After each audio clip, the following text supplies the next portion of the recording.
नमस्कार दोस्तों, स्वागत है आप सभी का आपके अपने YouTube चैनल आज स्टडी ऑफिशियल पर।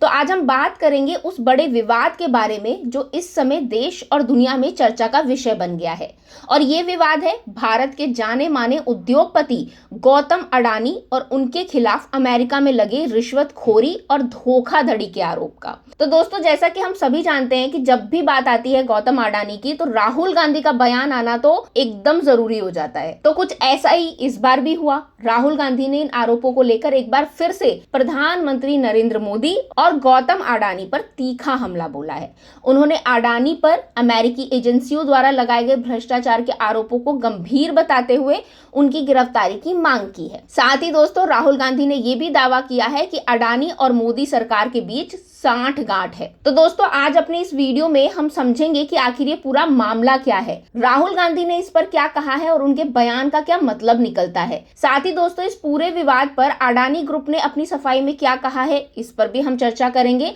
और साथ ही हम जानेंगे कि भारत और अंतरराष्ट्रीय स्तर पर इस विवाद का असर क्या हो सकता है। तो दोस्तों, वीडियो को अंत तक जरूर देखिएगा क्योंकि हम हर पहलू को डिटेल से समझाने की कोशिश करेंगे। सबसे पहले समझते हैं कि ये पूरा मामला क्या है। तो दोस्तों, गौतम अडानी और उनके कुछ करीबियों पर अमेरिका में रिश्वतखोरी और धोखाधड़ी के गंभीर आरोप लगाए गए हैं।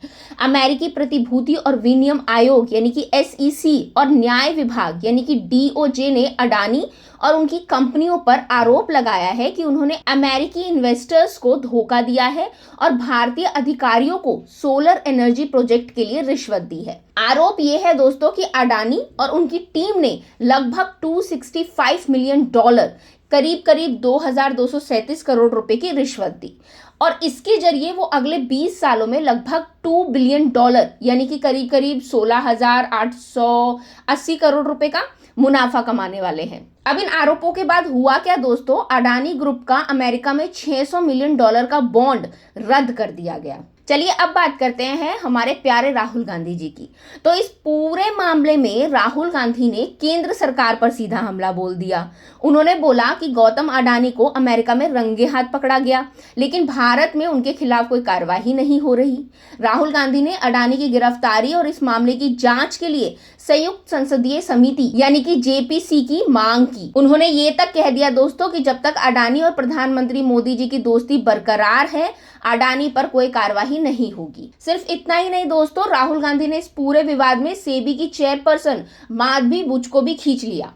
उन्होंने बोला कि माधवी बुच अडानी को बचाने की कोशिश कर रही है। राहुल गांधी ने उनकी जांच की भी मांग की और कहा कि उन्हें उनके पद से हटाया जाना चाहिए। चलिए अब बात करते हैं अडानी ग्रुप के पक्ष की। तो अडानी ग्रुप ने इस आरोप को पूरी तरह से खारिज कर दिया। उनका कहना है कि ये आरोप बेबुनियाद और निराधार है और जब तक आरोप साबित नहीं होता तब तक हम निर्दोष माने जाएंगे। कंपनी ने यह भी कहा दोस्तों कि वो हमेशा से ट्रांसपेरेंसी और कानूनी नियमों का पालन करते हैं। इसके अलावा ग्रुप के प्रवक्ता ने कहा कि वो अपने स्टेक होल्डर्स और पार्टनर्स को विश्वास दिलाते हैं कि वे कानून का पालन करने वाली संस्था है। चलिए अब बात करते हैं कि इस पूरे विवाद का पॉलिटिक्स पर और फाइनेंस पर क्या असर पड़ेगा। सबसे पहले बात करते हैं पॉलिटिक्स की। तो दोस्तों, राहुल गांधी जी के बयान से तो ये साफ हो गया है कि कांग्रेस इस मामले को संसद में जोर शोर से उठाने वाली है। विपक्ष इस मुद्दे को 2029 के चुनावों तक बीजेपी सरकार के खिलाफ इस्तेमाल करने वाली है और अगर JPC जांच होती है तो ये मामला और भी ज्यादा बड़ा बन सकता है। और अगर बात करें फाइनेंस की दोस्तों, तो अगर ये आरोप सही साबित होते हैं तो अडानी ग्रुप को फाइनेंशियल लॉस हो सकता है। भारत की ग्रीन एनर्जी सेक्टर में जिन जिन लोगों ने इन्वेस्ट किया है उन लोगों को भी फाइनेंशियल लॉस हो सकता है।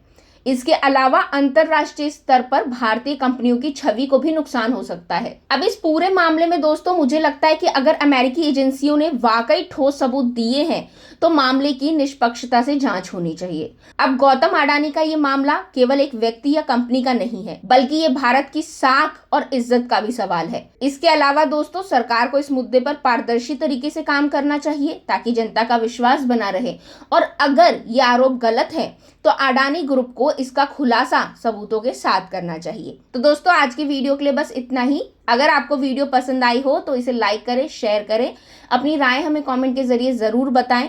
साथ ही चैनल को सब्सक्राइब करना ना भूलें। अब मिलेंगे अगले वीडियो में, तब तक के लिए थैंक यू।